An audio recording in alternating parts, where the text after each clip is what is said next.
Sure.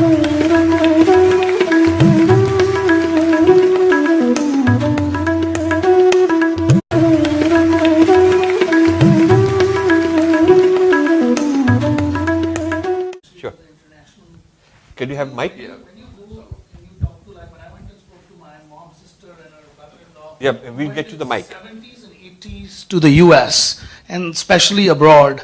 I think their disinterest in India was a lot more than when some of us went and who came back.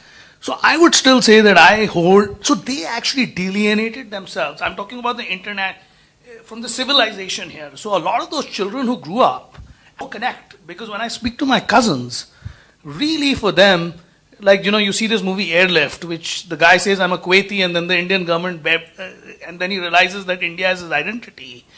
Is there some way a problem that the people who went out in the 60s and the 70s and the 80s also let down their children? I'm talking about abroad versus in India. And a lot of us have actually come back and are very proud to be Indians and are now contributing in whichever way. So it's a mixed bag both ways. You can't just blame the government and the schooling system, because there's a very large diaspora that lives abroad also. It's also parents. Yeah, I agree with you.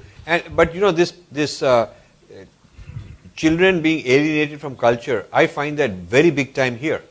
I find that very big time here. I find that in the US, I'm feeling that the third generation is coming back.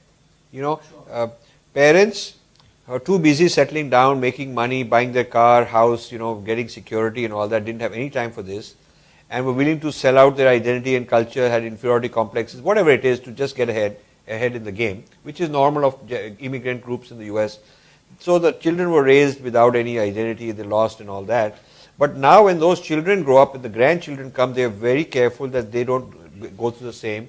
And that is what these Bal Vihars, these Chinmaya mission schools, they're doing. They have maybe 75, 80, 100 of these Chinmaya mission schools and many others like them.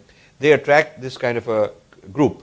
So that is happening. Here, I'm not sure that there is a corrective pendulum, because here you have the youth who are kind of radically wanting to westernize at the expense of Indianization.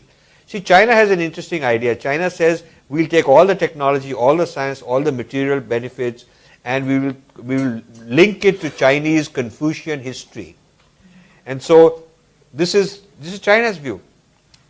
Tradition is not in contradiction to modernity. Tradition of China and modernity, our own way, is part of one continuum. So we need to do that. I mean, we need to do that in the sense that I should be able to protect my tradition, pass it on to the next generation, and be as modern as possible and feel very Indian doing that. Here it is, what is taught is, a Western ideology is taught, that tradition versus modernity. Because they had to drop their own heritage of Greek, Latin, civilizational heritage. When Christianity came, was replaced by something new, and the old pagan cultures were destroyed and deleted. So in our case, we have not had a history of destroying the past in order to do something new.